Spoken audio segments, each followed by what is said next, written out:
roll up, roll up. You, Sonny. Me?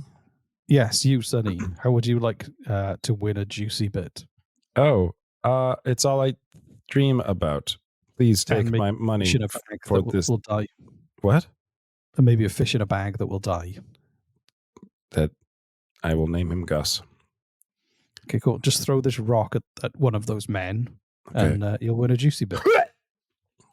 Congratulations. Canadian politics is boring juicy bits.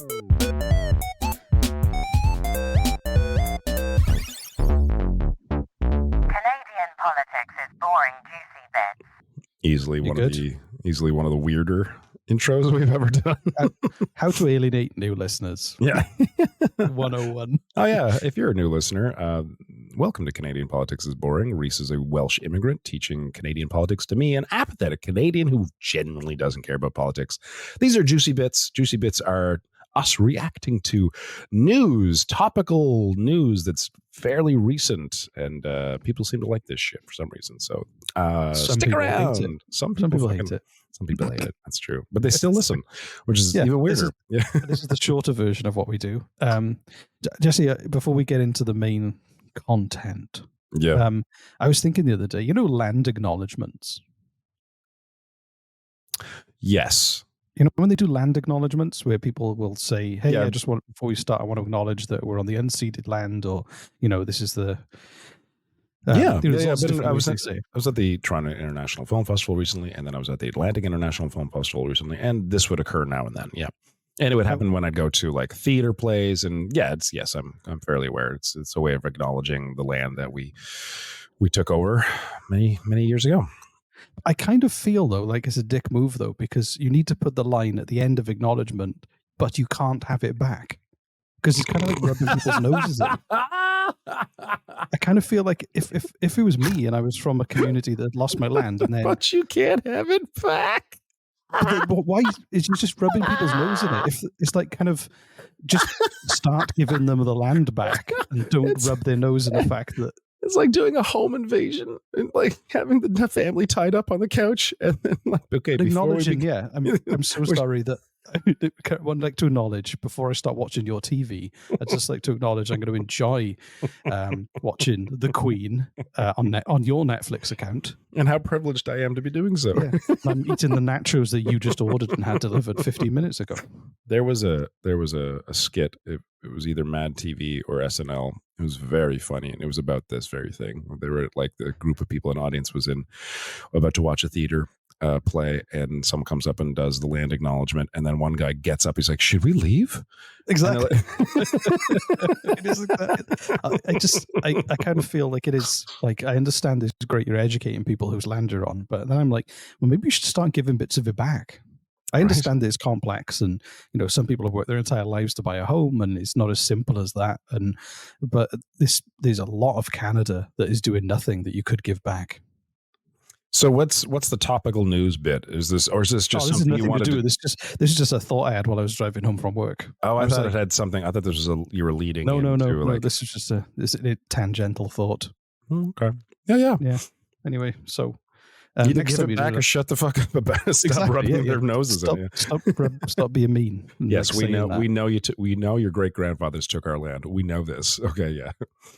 Exactly. It's instead go and every time you do an acknowledgement, like a parcel of land is returned, a square foot goes back. That'd be more useful. Anyway, this episode there was an article posted by the CBC in their politics section. Basically, it was some insiders from Pierre Poilievre's inner circle. Basically, can't decide how to talk about gender issues. Who can't? What? Say this again. So Pierre Poilievre, our favorite, Canada's angriest child. Canada's angriest child. Him.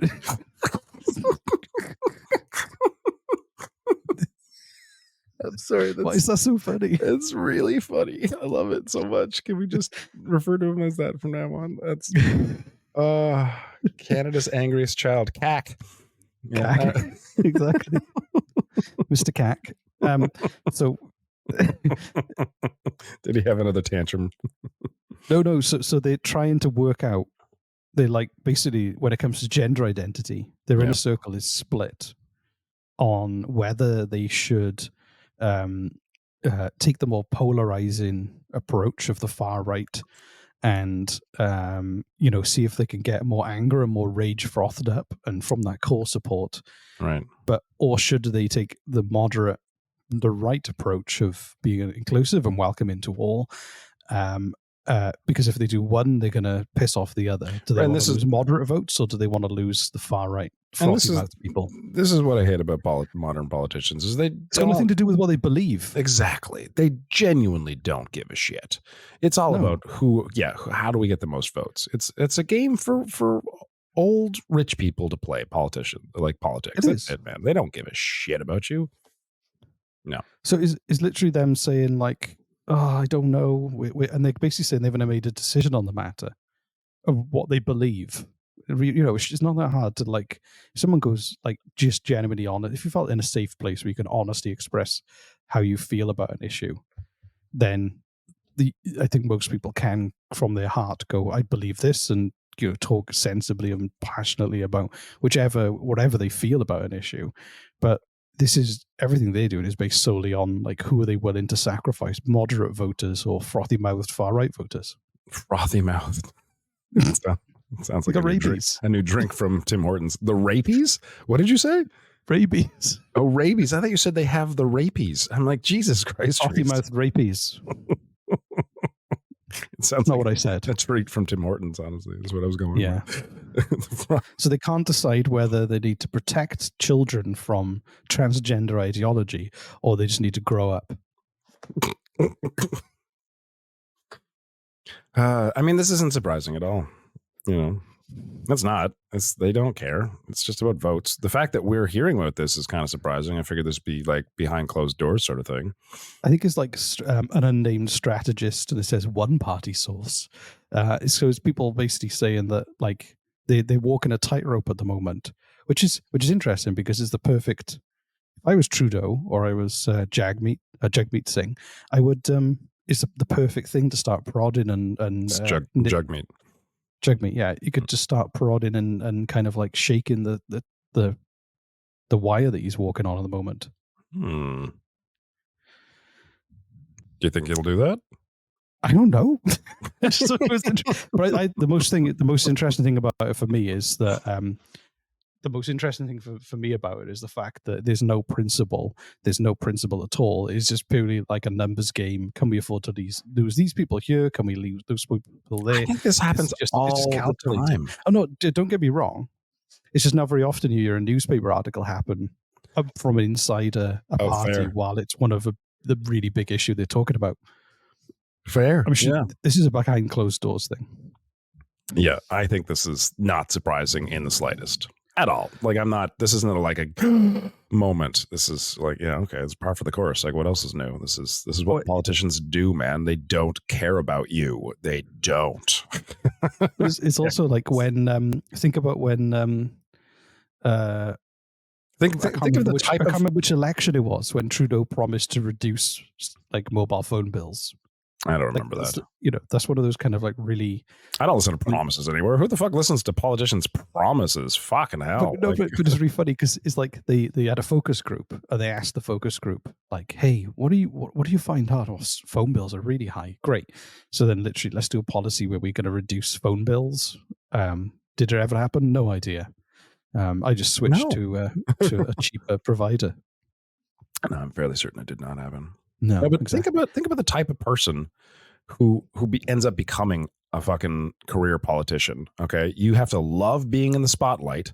You have to love having like people you have to love coming across as the right person to a huge demographic of people who will like treat you like you're a hero in a wrestling match, and you have to make tons and tons and tons of money and accept lots of bribes. Is that the kind of person who genuinely thinks about the well-being of their neighbors and humanity? No. I don't think so. No. Right? Exactly. So it is like a game of Risk. I guess. But in In what terms of like way? what are you going to say and which voters are going to like it and not like it? I reckon he'll just end up going for the frothy mouth people and double down on it. Frothy mouth. Frothy mouth. I don't know what else to say. I don't know how else to describe them.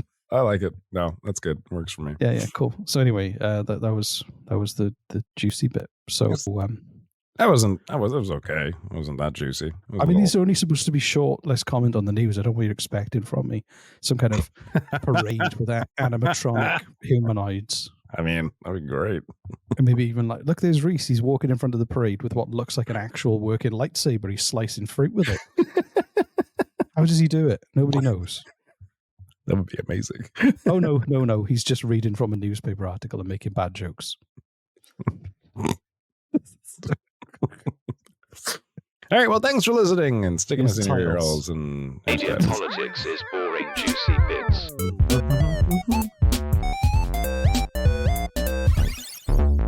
Canadian politics is boring, juicy bits. Yay! Yay.